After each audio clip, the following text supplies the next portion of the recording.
Welcome to Mike Ferry TV. This is the week of July 24th. I'm actually here on July 19th at the Superstar Retreat, and Mike Ferry just shared what I think was the most detailed depiction of versatility that I think I've ever heard him speak. And I wanted to just talk briefly about that because I believe that versatility is one of the most important parts of the entire Mike Ferry system. And you probably have heard Mike Ferry talk about it. I know if you go and research all of the past videos of Mike Ferry TV, you're going to see a lot of us who have spoken about versatility. I've seen Ron do it on versatility. I've seen Tony do it. We've seen John Joseph do it. We've seen just about everybody who's been on Mike Ferry TV talk about it a little bit.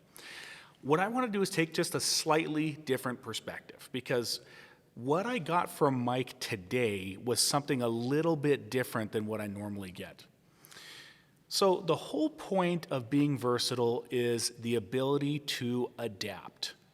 And most of the time when we're listening to versatility and we're listening to Mike, we're listening for our personality style, which is the exact opposite of why Mike Ferry teaches it.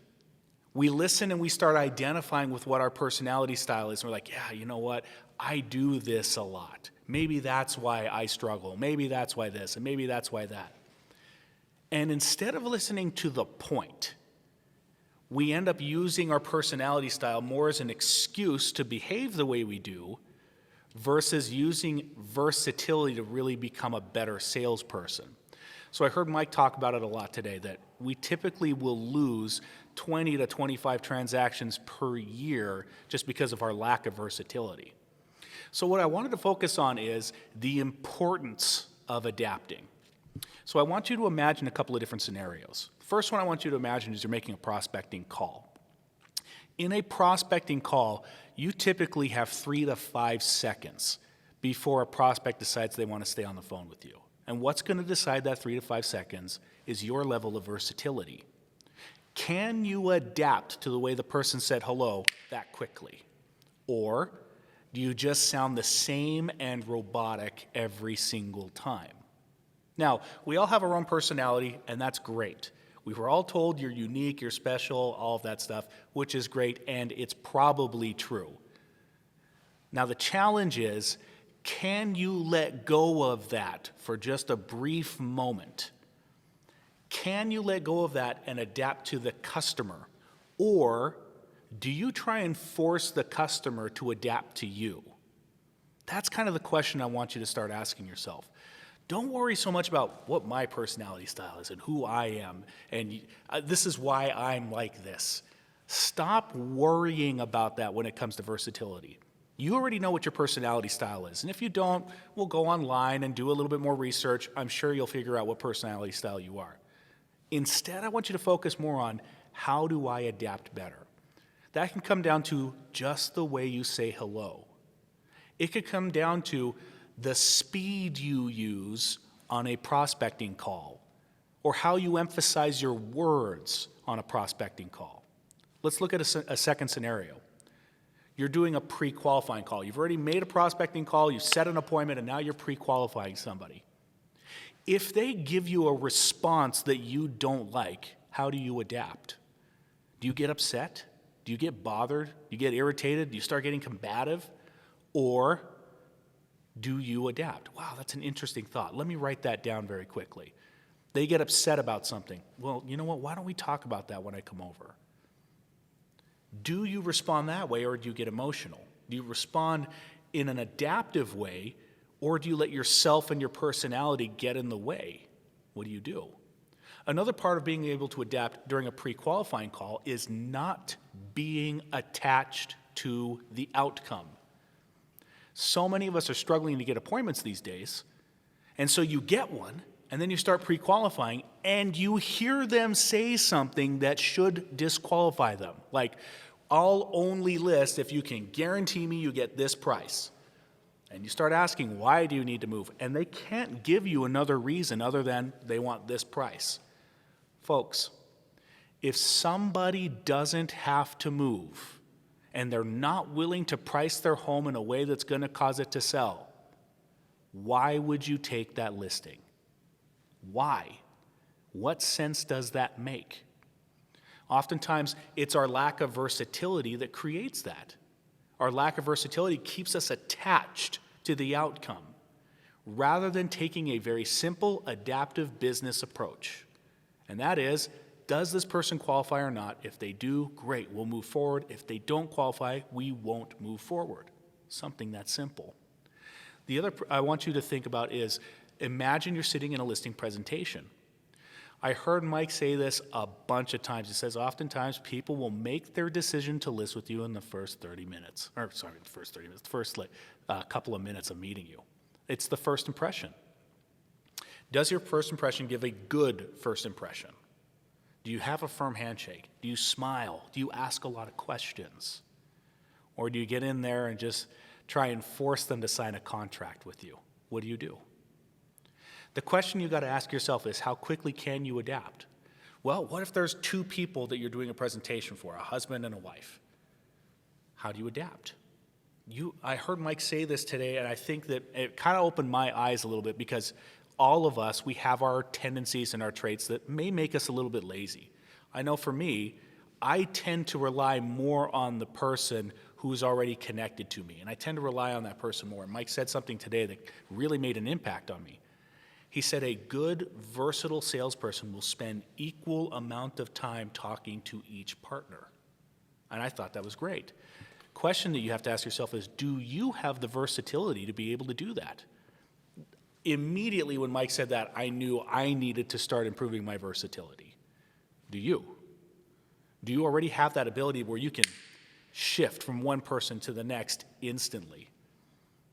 So one of the things that Mike talked about as well is that, so those are three scenarios I want you to think of, but one of the things that Mike talked about is this. He said that we're all born with one personality style, which we all know that. I know that some people think, well, I'm a little bit of this, You're not. You are one personality style. You have one way that you make a decision, and that's it. Now, what Mike said is we're also born with a certain level of versatility. In other words, we're born naturally with a certain ability to adapt. And here's the question I want to ask you is, do you need to work on that more? Do you need to learn how to better adapt? I'm going to go out on a limb and say, yes, you probably do. Why? Because we're human. I can't think of a single human being who has nothing to work on in terms of versatility. Even the great Mike Ferry will tell you he works on it every day. He practices it every single day. And if someone who is that versatile has to, why shouldn't we? So the question you got to ask yourself is, how do you adapt? How do you improve? Now, Mike gave us 6 very good points. I'm going to briefly mention what they are, and I want you at home to study these points as much as you can and go learn more about them. The first thing Mike Ferry said is, learn how to ask questions instead of having to speak. Question for you. When you're talking with a customer, do you want to rush in and say something? Do you have something very clever to say that you really want to do? Did you memorize some script that, bam, I got this very clever thing to say? Or do you ask questions with the intent to listen? How in the world are you going to get a prospect or a customer to make a decision if you don't give them the time? They can't make a decision if you're doing all the talking. Questions cause them to make decisions. Second thing that Mike Ferry said is, listen closely to the answers. Listen very carefully to what they're saying. The way they say something may mean something totally different than what the words say. Listen very carefully to when they hesitate, when they pause. Listen carefully to their tone. Listen to what they're trying to communicate. The way Mike explained it to me one time was, listen with the intent to understand the customer versus just listening to, come up with a snappy response. Third thing Mike Ferry mentioned was quit having to be right all the time. Now, this is a tough one for a lot of us because by nature, all of us have an ego, and that ego wants to be right. That ego wants you to feel comfortable being right. Being wrong is uncomfortable, so it's natural for us to try and make ourselves right. Question for you. Do you ever make customers wrong? If so, why? Can you think of anybody that if you make them wrong, they're going to want to list their home with you? Doesn't make a lot of sense, does it? The next thing Mike Ferry wrote down was put your ego aside. He actually said it this way. He got it straight from Larry Wilson. He said, put your ego in the trunk of your car, which I think is a great way of saying it. Folks, your ego tends to get in the way. Your beliefs about you, whether they are good or bad, tend to get in the way. I want you to think about this for a second. If you are so focused on yourself and the way you feel, how can you possibly put the customer first? How is it possible? Can the customer be the most important person to you if you're putting your feelings first? Mike Ferry has this old saying that he used to say that he would say, imagine that everybody has the letters MMFI tattooed across their forehead. And MMFI stands for Make Me Feel Important.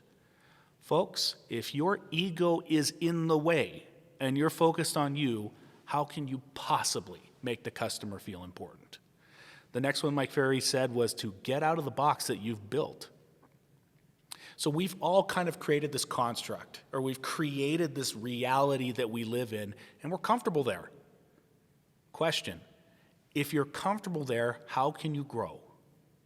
How can you grow if you're stuck inside of a box that you created for yourself? It doesn't work. I want you to imagine that you plant a seed, but instead of giving it sunlight, you put it in a box and bury it. How is that seed going to grow? Well, your ability to adapt is the very same way. Unless you can get outside of your box a little bit and start thinking a little differently and start putting yourself in different situations, you personally are not going to grow. Number 6 goes hand in hand with that. He says, put yourself in situations that make you uncomfortable. Well, what could that be? That could be a million different things. Are you uncomfortable being around people? Get around people. Are you uncomfortable making your prospecting calls? Make the prospecting calls. Are you uncomfortable on a listing presentation? Get on a listing presentation. Are you uncomfortable handling objections? Start role-playing and getting better at handling objections. Are you uncomfortable presenting in front of people? Get up in front of people and present. You can't learn how to adapt if you do the same things over and over again. How can you learn how to grow and adapt if you're just running in the same circles over and over again? These are the things I got from Mike Ferry today. I hope this helps you. Thank you guys for watching Mike Ferry TV.